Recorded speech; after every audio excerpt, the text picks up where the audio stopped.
Bastaram 6 palavras para que tudo desmoronasse. Amor. Eu bati no armário. Um hematoma. Um olhar desviado. Uma mentira hesitante. E atrás daquela porta familiar, uma tragédia silenciosa irrompeu, arrastando 2 famílias, várias carreiras e um futuro que nunca mais seria o mesmo. Você pensa que conhece a pessoa ao seu lado, que a felicidade dura para sempre. Não tenha tanta certeza. Os maiores segredos, às vezes, se escondem nas coisas mais insignificantes, uma mensagem furtiva, um olhar perdido, a frieza entre 2 pessoas que antes eram inseparáveis. A partir daquele momento, toda a sensação de paz se transformou num abismo de desconfiança.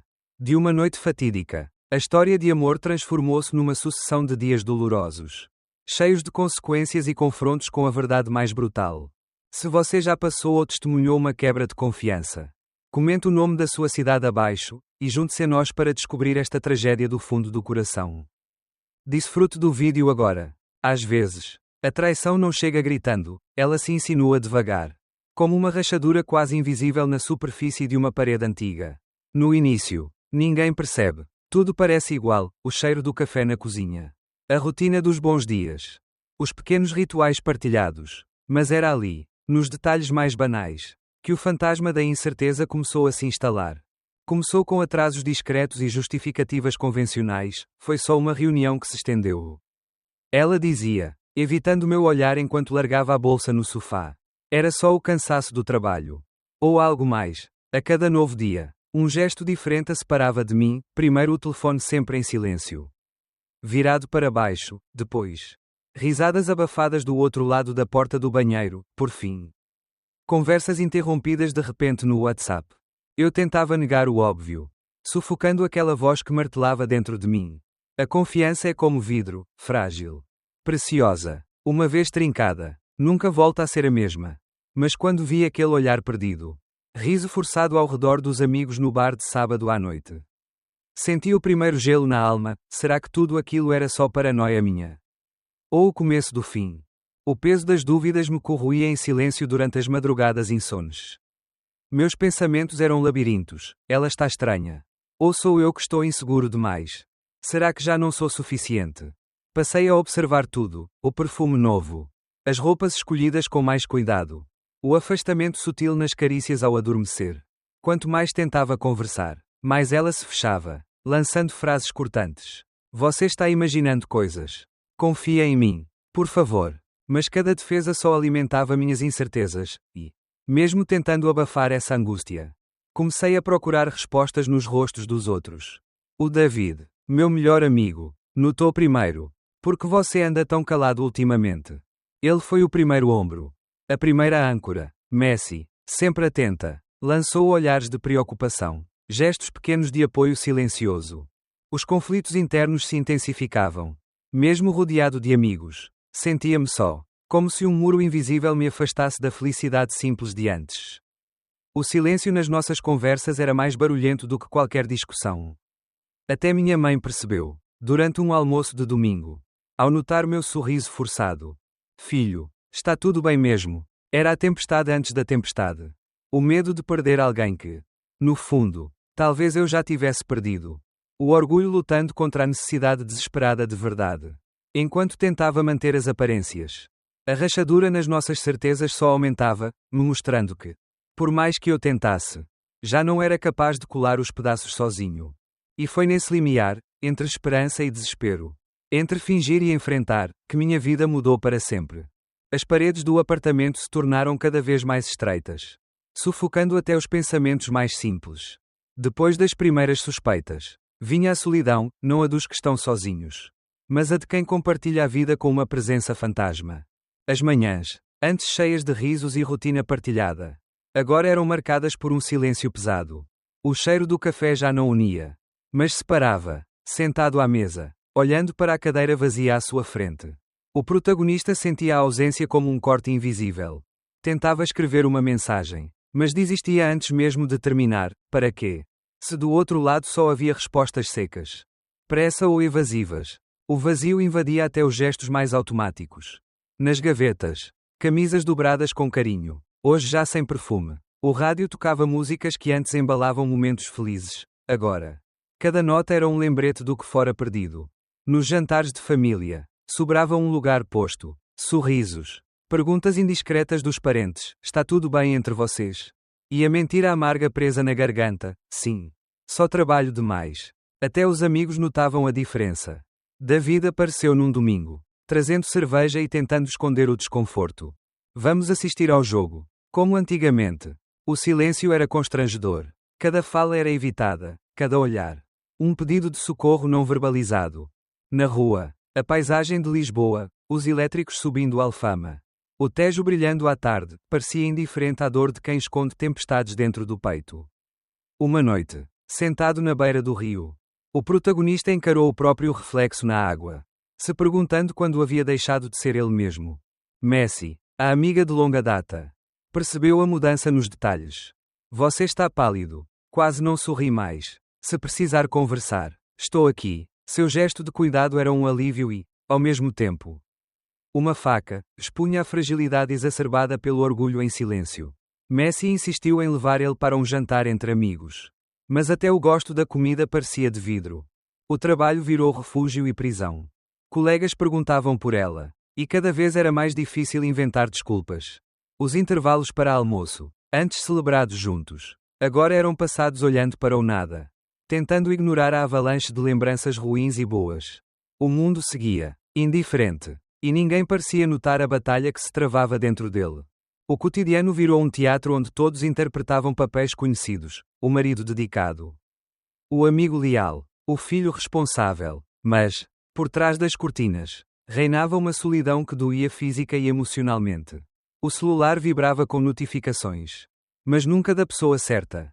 A esperança minguava, dando lugar a uma apatia sufocante. A insônia se tornou companheira constante. Deitado na cama vazia, ouvia o clique do relógio, os sons distantes da cidade, o eco das próprias perguntas sem resposta. Nessas longas noites, surgiam memórias de momentos felizes, viagens ao Porto, caminhadas de mãos dadas no bairro Alto, risadas à toa em tardes de verão. O contraste entre antes e agora o fazia duvidar até do próprio valor.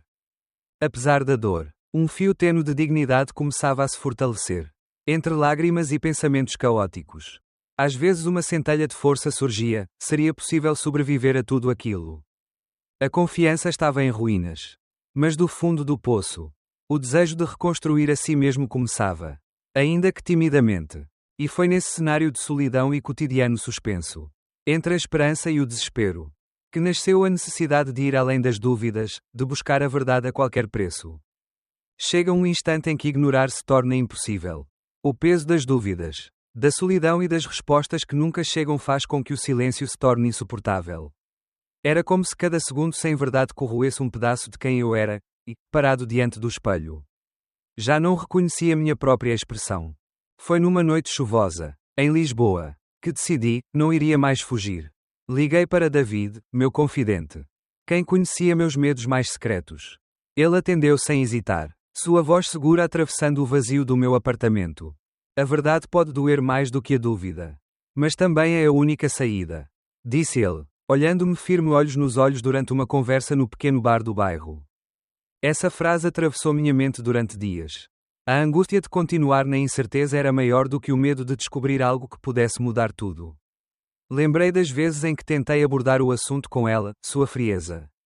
As respostas mecânicas. O olhar sempre fugindo do meu.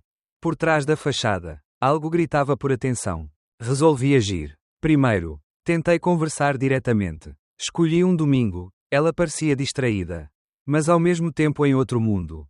Senti tua falta ultimamente. Sinto que há algo entre nós. Por favor, seja honesta comigo. Ela sequer tentou argumentar. O silêncio que seguiu doeu mais do que qualquer mentira. A partir daquele dia, fui atrás de respostas por outros caminhos. Conversei com Messi, que apesar de ser amiga comum, sempre foi sensível ao que se passava ao nosso redor. Sua expressão ficou grave. Há coisas que preferi não contar, mas acho que mereces saber. Ela anda cada vez mais próxima daquele colega novo, o André, e não sou só eu que reparei. Os detalhes começaram a compor um quadro inquietante, jantares com desculpas vagas, ligações recusadas quando estava comigo, até mesmo conversas apagadas do histórico do WhatsApp. David sugeriu que eu fosse ainda mais fundo. Naquela semana, Transitei entre a vergonha de procurar ajuda e a necessidade de não enlouquecer. Finalmente, marquei encontro com um investigador privado, Pedro. Um conhecido discreto de David. Alguém acostumado a motos noturnas e ruas escuras de Lisboa. Pedro foi direto. Isso não é sobre vingança. É sobre a tua paz. Não esperes milagres, mas sim respostas, ainda que custem caro ao teu coração. A espera pelos resultados foi torturante. Cada mensagem enviada por Pedro fazia o estômago revirar, fotos. Horários. Confirmando meus piores receios com precisão cirúrgica. Havia uma foto dos dois ao lado do elétrico 28, sorrindo num daqueles sorrisos cúmplices que há meses já não via em casa. Entre a raiva e a tristeza, surgia uma nova força. No fundo, sempre temi perder ela, mas pior seria perder o respeito por mim mesmo. Passei as noites seguintes conversando com David e Messi, debatendo se era meu direito insistir na verdade. A amizade deles foi meu escudo. Messi abraçou-me nas 2 manhãs em que chorei descontroladamente. David esteve ao meu lado em silêncio quando a esperança finalmente se dissolveu. Quando reuni forças para encarar tudo, já não era o mesmo homem. Entendi que enfrentar a verdade, por mais dura, era também começar a me reconstruir. A dor ainda pulsava, mas, naquele momento, tomei a decisão que mudaria tudo, chegar à hora de confronto, de expor as feridas, de exigir honestidade, não apenas da pessoa que estava ao meu lado, mas principalmente de mim mesmo. A verdade, quando finalmente chega, raramente traz alívio. Ela corta, expõe, destrói todas as defesas erguidas contra o medo do desconhecido. É naquela noite. Tudo aconteceu como num filme mudo, gestos contidos, respirações suspensas. A cidade lá fora indiferente ao drama que se desenrolava entre 4 paredes. Eu sentei no sofá, com as mãos tremendo, o envelope com as provas repousando pesado no meu colo. O cheiro de chuva ainda colava na minha roupa, como se Lisboa inteira aguardasse. Em silêncio, o instante do confronto final. Ela entrou, despreocupada, soltando um oi, quase automático. Por um momento, quase cedi à vontade de fingir que nada existia além daquele olá morno. Mas não era mais possível. Precisamos conversar. As palavras, secas, definitivas, pairaram no ar como uma sentença. Ela hesitou, os olhos buscando fuga. Tentei ler alguma sinceridade naquela expressão desgastada. Mas só vi cansaço e medo. O que foi desta vez? Abri o envelope. Empilhei as fotos na mesa. Cada imagem pulsava com a dor de meses de dúvidas. Ela e André numa esquina à noite. Mãos entrelaçadas. Olhares cúmplices que, durante tanto tempo, procurei em vão na nossa rotina. O silêncio se transformou em vertigem. Fez-se uma batalha muda, ela balbuciando negações vacilantes. Justificativas vagas. Depois lágrimas que não conseguiam lavar a culpa. Não era para ser assim. Eu estava perdida. Era só uma fase. Não tens culpa, juro. Eu queria gritar. Queria perguntar 1000 vezes, porquê? Mas todas as perguntas morriam na garganta. Olhei para os detalhes, a maneira como suas mãos tremiam. O esforço desesperado para reter algo irremediavelmente quebrado. É tarde para desculpas. As palavras vieram de um lugar que nem eu conhecia. Havia raiva, sim, mas principalmente, um vazio frio, uma serenidade amarga de quem já chorou demais em segredo. O mundo ali dentro se despedaçava, mas também começava a se reconstruir. Davi chegou pouco depois, avisado por mensagem curta. Ficou na cozinha, pronto para amparar se eu caísse. Messi ligou, sem saber de tudo, mas sua voz no correio de voz era um lembrete de que ainda existia apoio do lado de fora daquela tragédia íntima. Ela pediu mais uma chance. Propôs terapia. Disse que faria qualquer coisa para recuperar a confiança. Mas era fácil perceber, o arrependimento dela se misturava ao desespero de ter sido desmascarada. E isso doía mais do que qualquer traição física, porque destruía não só a relação, mas a amizade, a história, o chão que dividimos por tantos anos. Entre gritos, súplicas e silêncio sufocante, vi nosso passado desmoronar na minha frente, jantares, viagens, promessas feitas à luz de velas. Tudo diluído numa lágrima amarga de fim de ciclo. Eu, que sempre temi a dor da perda, percebi ali que a pior perda é a do respeito próprio. A última palavra foi minha. Mas também poderia ter sido o eco do vazio. Eu preciso partir. Preciso me reencontrar, longe de ti e de todo esse sofrimento. Levantando da sala, observei mais uma vez o apartamento, fotos sorrindo na parede. Lembranças de tempos felizes, antes de fechar a porta atrás de mim. Porque às vezes, o maior ato de coragem não é perdoar o outro, mas resgatar a própria dignidade. Mesmo que doa. O fim de uma relação raramente destrói apenas dois corações, é como uma pedra lançada num lago calmo, onde cada onda leva o choque e a tristeza mais longe do que se pode prever. Logo nos primeiros dias após a separação, as consequências começaram a desenhar novas linhas nas relações mais próximas. Os amigos, antes fiéis confidentes das aventuras do casal, agora se dividiam em campos de silêncio, postura ou julgamento. David, sempre ao lado do protagonista, tornou-se escudo contra os olhares inquisidores. Mas outros, como a Paula ou o Tiago, evitaram convites, com medo de tomar partido numa história cheia de zonas cinzentas. No trabalho, a notícia espalhou-se como sussurros entre corredores. Colaboradores antes amigáveis agora lançavam olhares carregados de pena ou curiosidade. Até o chefe chamou para uma conversa reservada, sugerindo um tempo para se recompor. Não pela produtividade, mas pelo clima pesado que se instalava a cada menção ao nome dela ou de André. O ambiente profissional, antes refúgio, transformou-se em palco de desconforto, forçando o protagonista a encarar que a dor íntima tinha se tornado pública. Na família, as feridas foram mais profundas. A mãe, ao receber o filho para um almoço de domingo, finalmente sozinho, continha as lágrimas, tentava acalmar com palavras sábias, mas o olhar denunciava um sofrimento silencioso. O pai alternava entre raiva e conselhos pragmáticos: há coisas que só o tempo cura. Já os sobrinhos, inocentes, perguntavam pela tia, sem entender o motivo da ausência repentina. Mas o impacto não ficou restrito às paredes dessa família. A traição de André afetou também o seu lar. Sua esposa, Rita, inicialmente ignorante aos sinais, confrontou a verdade depois de uma ligação cheia de hesitação do protagonista. O encontro das duas dores, ambos traídos, ambos despedaçados, gerou um inesperado elo de empatia silenciosa, distinto, quase cúmplice, de quem entende o que significa perder o chão sem aviso. Entre amigos comuns, surgiram regras não ditas: nunca mencionar o nome de quem se foi quando todos estão reunidos. Evitar certos bares. Cancelar viagens previamente combinadas. Messi, apesar de tudo, manteve-se fiel aos dois lados, tentando acolher sem julgar, mesmo quando todos à volta especulavam, aumentavam rumores, ou espalhavam versões distorcidas da verdade. O tempo mostrou que o sofrimento ganha novas formas ao circular entre tantas vidas.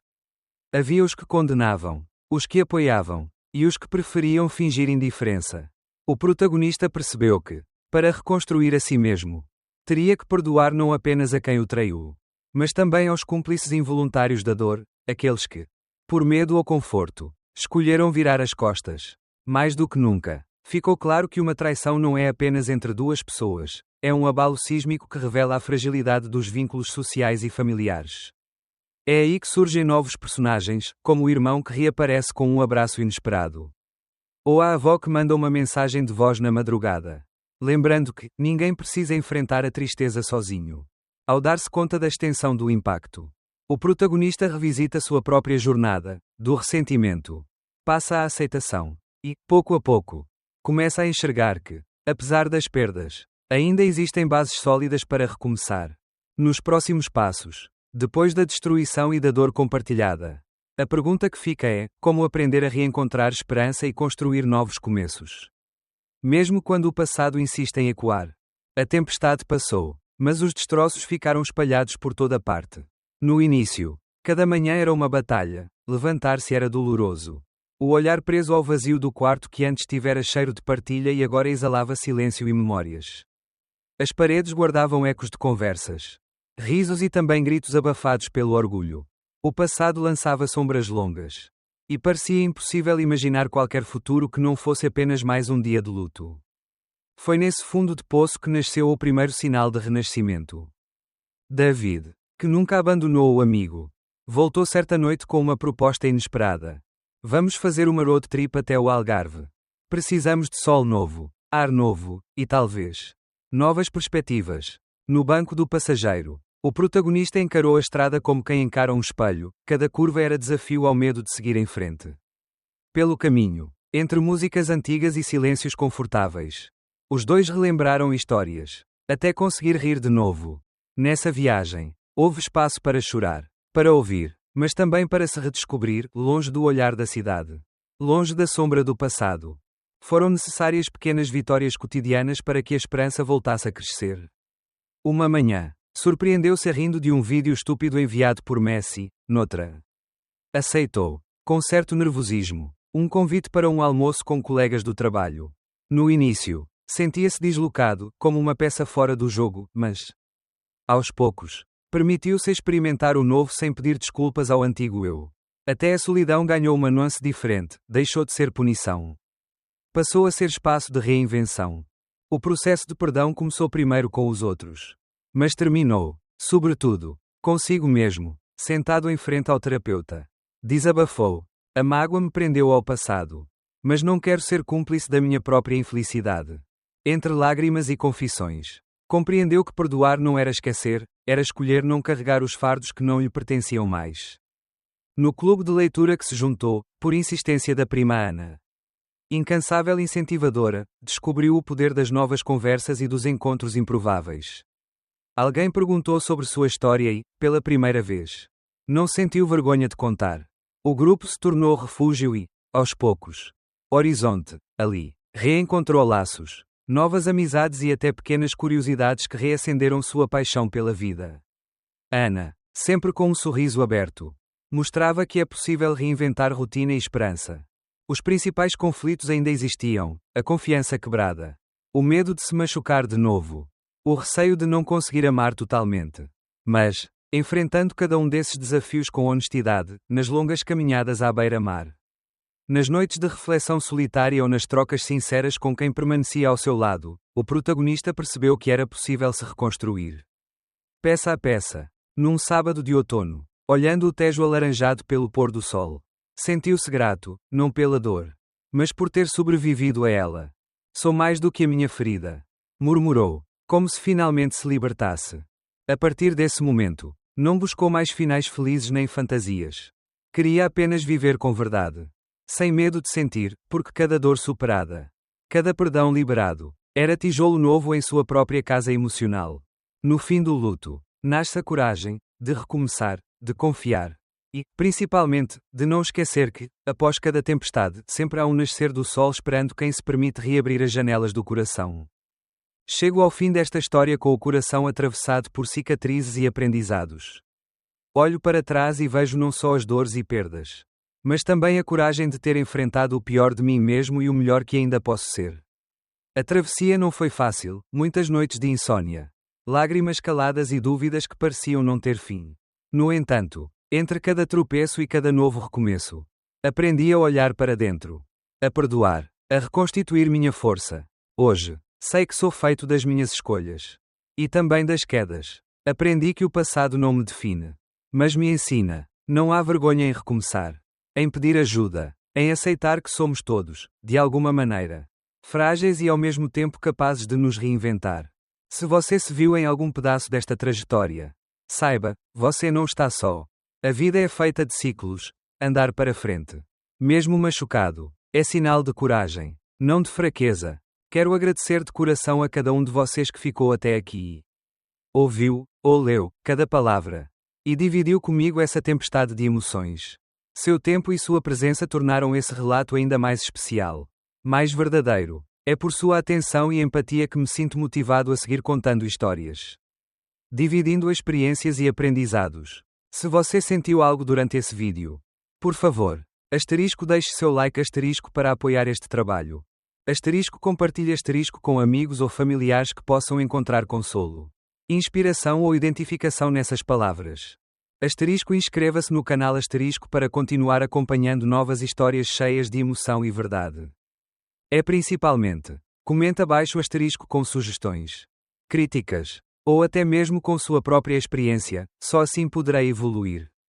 Criar conteúdo cada vez melhor e fazer desta comunidade um espaço de apoio mútuo.